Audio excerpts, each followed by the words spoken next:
नमस्कार, मैं हूं पूजा। बिहार न्यूज में आपका स्वागत है। आज है 20 जून, दिन शुक्रवार। खबरों की ओर बढ़ने से पहले एक नजर आज की सुर्खियों पर। बिहार में सरकारी भर्तियों में अब डोमिसाइल लागू। 15,000 पदों पर भर्ती में यह नीति होगी लागू। डिप्टी सीएम सम्राट चौधरी ने दी जानकारी। बिहार विधानसभा चुनाव को लेकर चुनाव आयोग के 10 बड़े बदलाव। राज्य में इस बार ई वोटिंग की होगी शुरुआत। मतदान प्रक्रिया बनेगी पारदर्शी। बिहार खेल विश्वविद्यालय को देश में मिला चौथा स्थान। अकादमिक गुणवत्ता सहित कई चीजों पर आधारित होती है ये रैंकिंग। बिहार की खेल संस्कृति को मिली नई पहचान।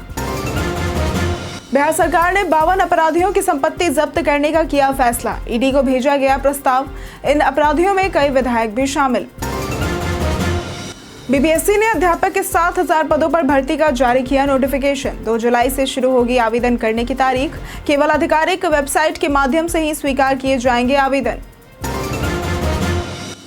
पीएम मोदी आज सिवान में करेंगे 10,000 करोड़ की योजनाओं का शिलान्यास। सिवान के सभी स्कूल, कोचिंग और आंगनबाड़ी केंद्र रहेंगे बंद। राजद नेता ने पीएम के दौरे पर कसा तंज। लीड्स में आज से खेला जाएगा भारत बनाम इंग्लैंड का पहला टेस्ट मैच। साई को मिलेगी नंबर 3 पर जगह या करुण नायर को मिलेगा मौका। प्लेइंग 11 पर सस्पेंस अभी भी जारी। चलिए अब बढ़ते अब तक की 25 बड़ी खबरों की ओर विस्तार से।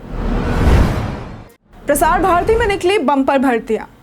प्रसार भारती ने 400 से अधिक टेक्निकल इंटर्न पदों पर भर्ती निकाली है। आवेदन ऑफिशियल वेबसाइट awedan.prasarbharati.org पर किए जा सकते हैं। साउथ जोन में 63, ईस्ट में 65, वेस्ट में 66, नॉर्थ ईस्ट में 126 और नई दिल्ली में 101 पद शामिल है। शैक्षणिक योग्यता पद के अनुसार ग्रेजुएशन, इंजीनियरिंग में बैचलर या मास्टर डिग्री होनी चाहिए। चयन रिटन टेस्ट और इंटरव्यू के माध्यम से होगा। चयनित उम्मीदवारों को 25,000 रुपए मासिक स्टाइपेंड मिलेगा। अधिकतम आयु सीमा 30 वर्ष है। हालांकि आरक्षित वर्गों को नियमानुसार छूट मिलेगी। आवेदन के लिए वेबसाइट पर जाकर करियर सेक्शन में रजिस्ट्रेशन कर फॉर्म भरना होगा और फीस भुगतान कर सबमिट करना होगा। प्रिंट आउट रखना भी जरूरी है।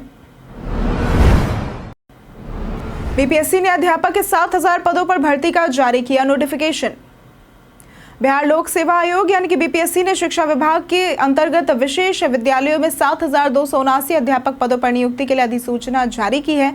इच्छुक अभ्यर्थी 2 जुलाई से 28 जुलाई 2025 तक ऑनलाइन आवेदन कर सकते हैं। परीक्षा नियंत्रक राजेश सिंह ने बताया कि यह नियुक्ति विशेष विद्यालयों में शिक्षकों की जरूरत को देखते हुए की जा रही है। आवेदन केवल आयोग की आधिकारिक वेबसाइट www.bpsc.bihar.gov.in पर ही स्वीकार किए जाएंगे। अभ्यर्थियों को सलाह दी गई है कि आवेदन करने से पहले विस्तृत विज्ञापन और ऑनलाइन आवेदन संबंधी निर्देशों को ध्यानपूर्वक पढ़ ले ताकि किसी भी प्रकार की गलती से बचा जा सके।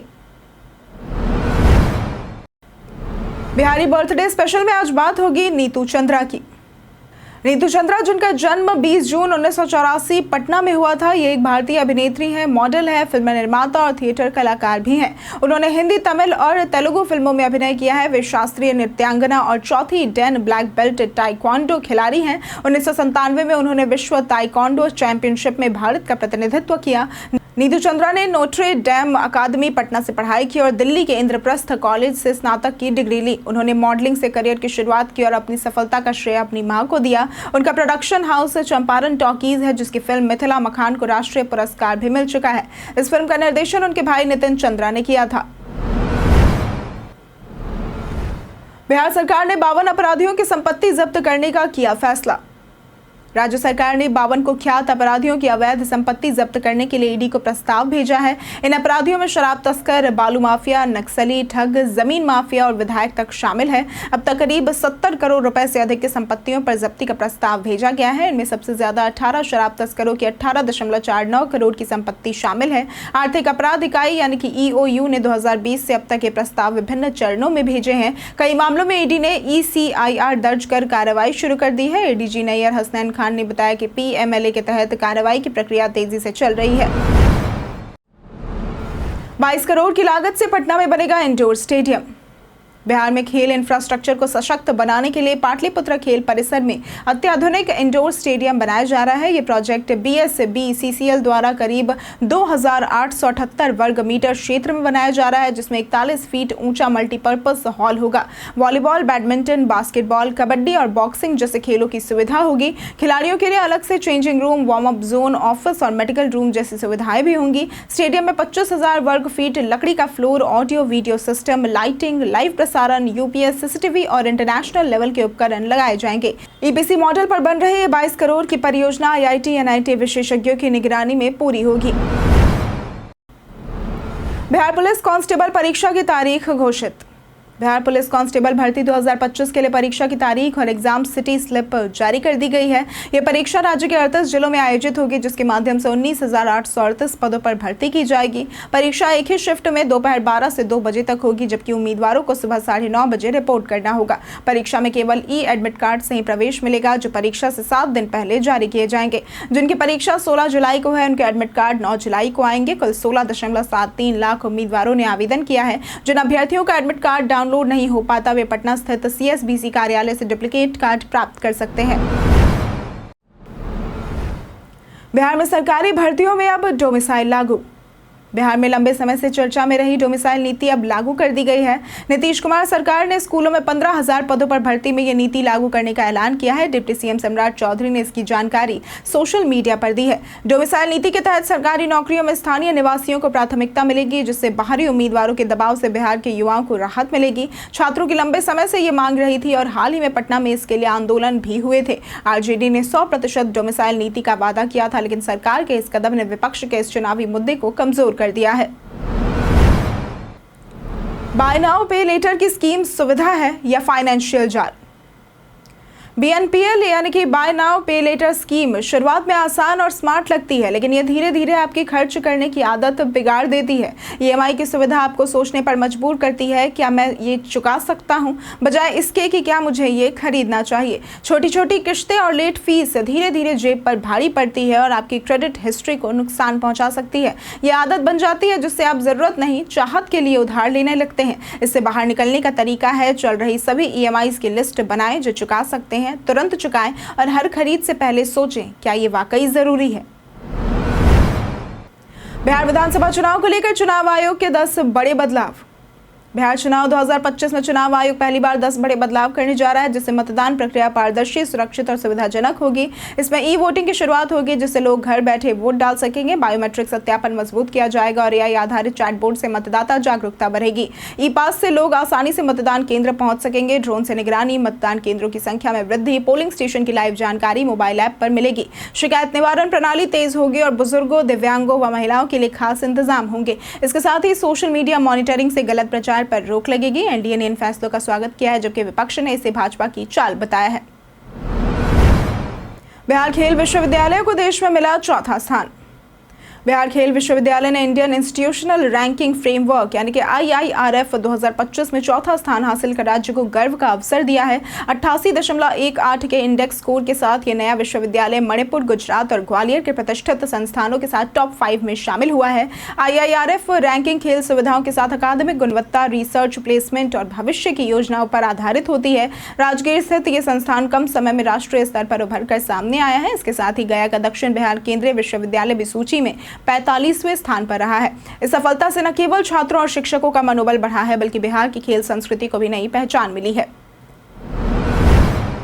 राज्य के 81,000 स्कूलों को मिलेगा टैबलेट। बिहार सरकार ने राज्य के 81,000 सरकारी स्कूलों को टैबलेट देने की योजना शुरू की है, जिससे डिजिटल शिक्षा को अब बढ़ावा मिलेगा। प्राथमिक व मध्य विद्यालयों को 2-2 टैबलेट, जबकि माध्यमिक व उच्च माध्यमिक विद्यालयों को छात्रों की संख्या के आधार पर 2 से 3 टैबलेट दिए जाएंगे। इस पहल का उद्देश्य शिक्षण प्रक्रिया में तकनीकी उपकरणों का उपयोग बढ़ाना है। टैबलेट वितरण जिला स्तर पर होगा और उनका पूरा रिकॉर्ड रखा जाएगा। शिक्षकों और प्रधानाध्यापकों को प्रशिक्षण भी दिया जाएगा, ताकि वे ई कंटेंट और डिजिटल टूल्स का सही से इस्तेमाल कर सके। ये योजना न केवल उपकरण वितरण तक सीमित है, बल्कि शिक्षा में स्थायी डिजिटल बदलाव की दिशा में एक बड़ा कदम है। दलहन और तिलहन की अब एमएसपी पर होगी खरीद।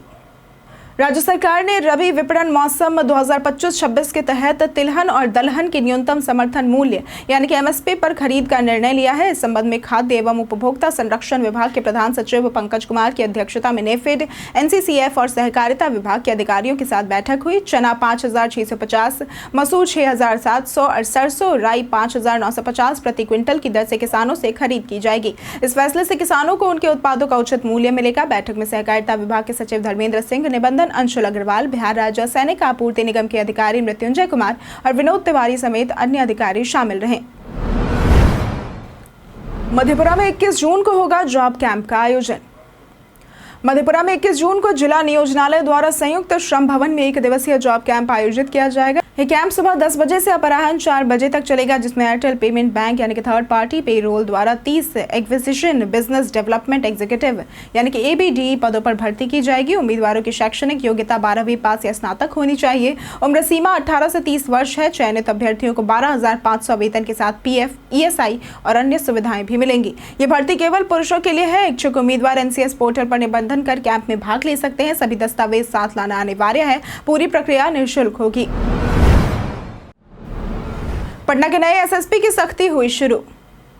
राजधानी पटना में नए SSP कार्तिकेय कुमार शर्मा ने पदभार संभालते ही अपराध और अपराधियों के खिलाफ सख्त रुख अपनाने का संकेत दिया है।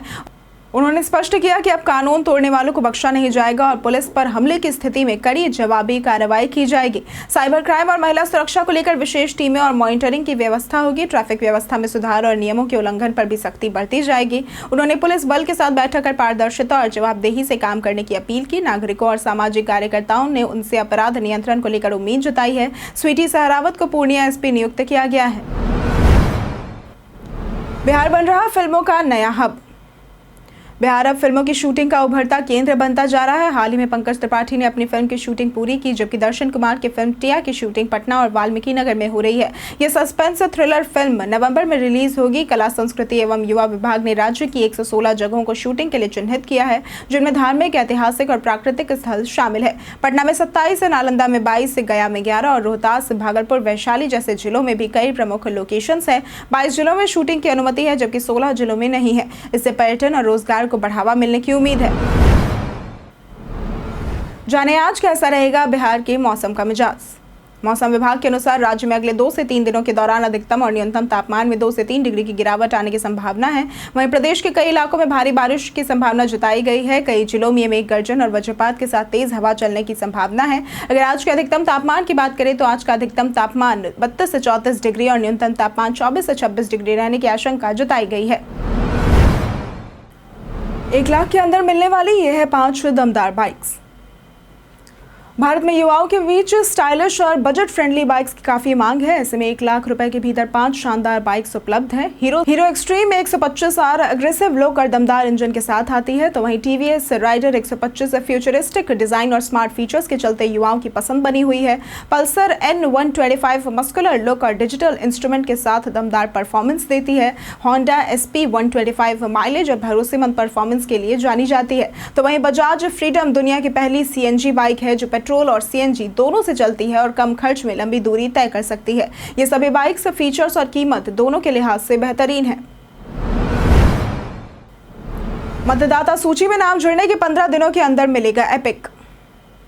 आगामी बिहार विधानसभा चुनाव से पहले निर्वाचन आयोग विशेष संक्षिप्त पुनरीक्षण यानी कि SSR अभियान शुरू करेगा, जिसके तहत मतदाता सूची में नाम जुड़ने या फिर संशोधन के 15 दिन के भीतर मतदाता पहचान पत्र यानी कि एपिक मिल जाएगा। मुख्य निर्वाचन आयुक्त और अन्य अधिकारियों के निर्देश पर इस प्रक्रिया में तेजी लाई जा रही है। मतदाता पहचान पत्र की डिलीवरी को ट्रैक करने के लिए ECI नेट प्लेटफॉर्म पर एक नया IT मॉड्यूल विकसित किया गया है, जिसे डाक विभाग के एप्लीकेशन से जोड़ा जाएगा। अब मतदाताओं को हर चरण की जानकारी SMS से दी जाएगी। पहले पहचान पत्र कब मिलेगा, इसकी जानकारी स्पष्ट नहीं होती थी, लेकिन अब प्रक्रिया पारदर्शी और ट्रैक योग्य होगी। PM मोदी आज सिवान में करेंगे 10,000 करोड़ की योजनाओं का शिलान्यास। 20 जून शुक्रवार यानी कि आज प्रधानमंत्री नरेंद्र मोदी बिहार के सिवान जिले के जसौली खर्ग गांव में जनसभा को संबोधित करेंगे और करीब 9,518 करोड़ की योजनाओं की सौगात देंगे। जिला प्रशासन और BJP तैयारियों में जुटे हुए हैं। कार्यक्रम के कारण DM ने ट्रैफिक और बच्चों की सुरक्षा को देखते हुए सिवान के सभी स्कूल, कोचिंग और आंगनबाड़ी केंद्र बंद रखने का आदेश दिया है। हालांकि इन दिनों गर्मी की छुट्टियां चल रही है। इस पर RJD नेता मनोज झा ने तंज कसते हुए कहा कि पढ़ेगा इंडिया की सच्चाई अब सामने आ गई है। वहीं स्वास्थ्य मंत्री मंगल पांडे ने PM के दौरे को बिहार के प्रति उनके लगाव और विकास प्रतिबद्धता का प्रतीक बताया।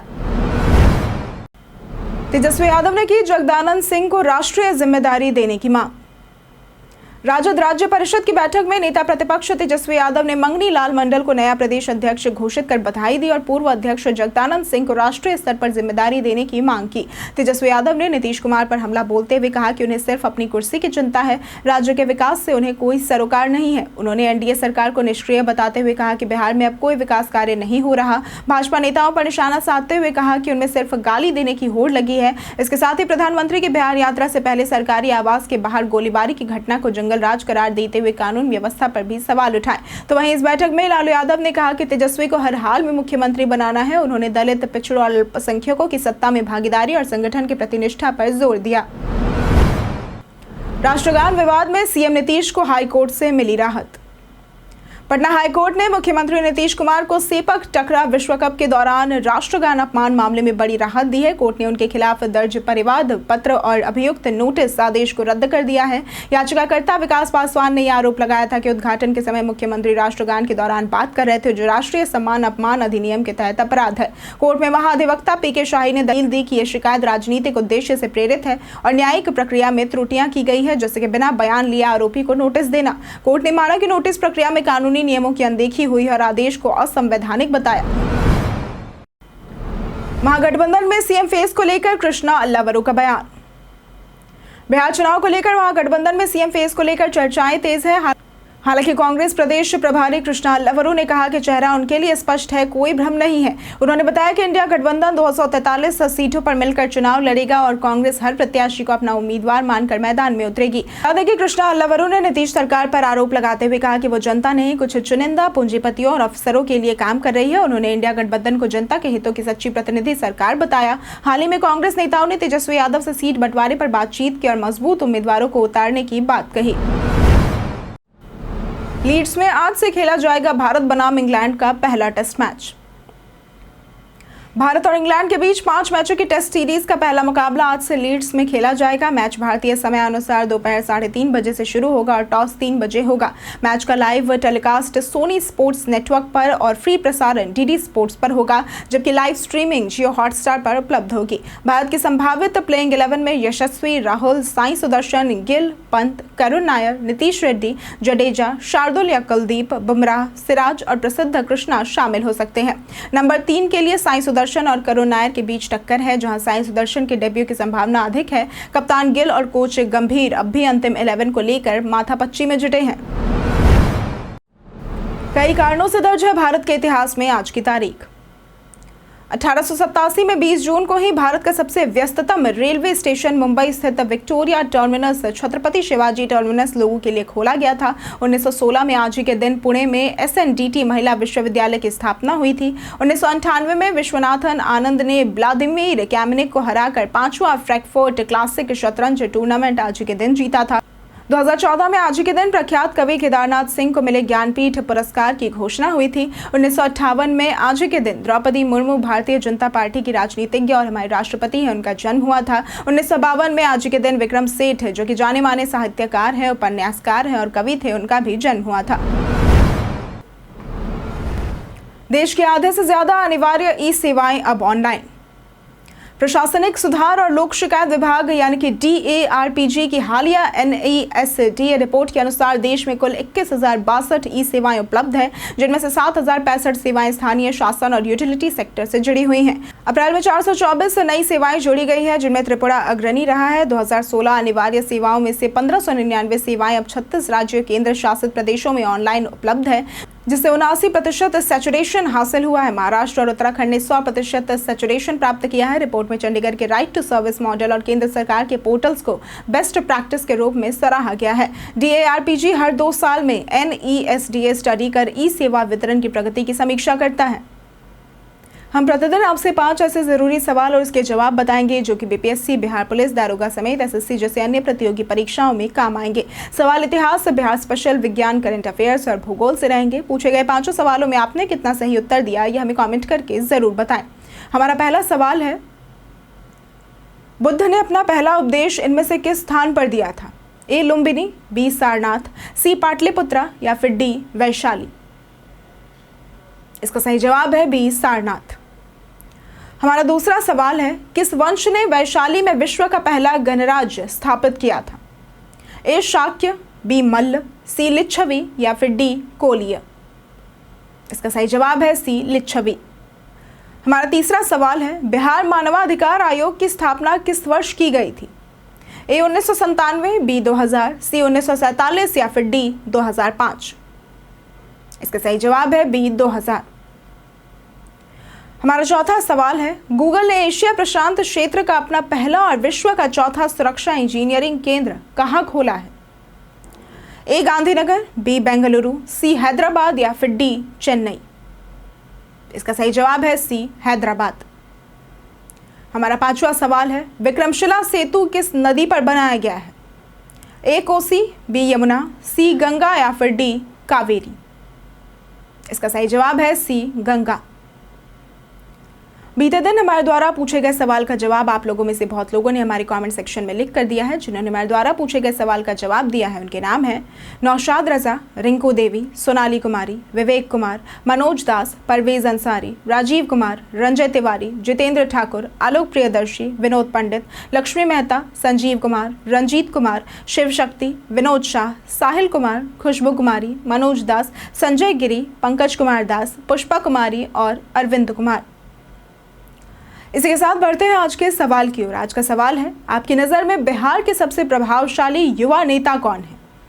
आप अपना जवाब हमें हमारे कमेंट सेक्शन में लिखकर ज़रूर बताएं। आज के लिए सिर्फ इतना ही। बिहार के तमाम खबरों के साथ बने रहने के लिए देखते रहें बिहारी न्यूज़। और साथ ही अगर आप यूट्यूब चैनल पर देख रहे हैं तो चैनल को सब्सक्राइब करें, और अगर आप फेसबुक पेज पर देख रहे हैं तो लाइक और फॉलो ज़रूर करें।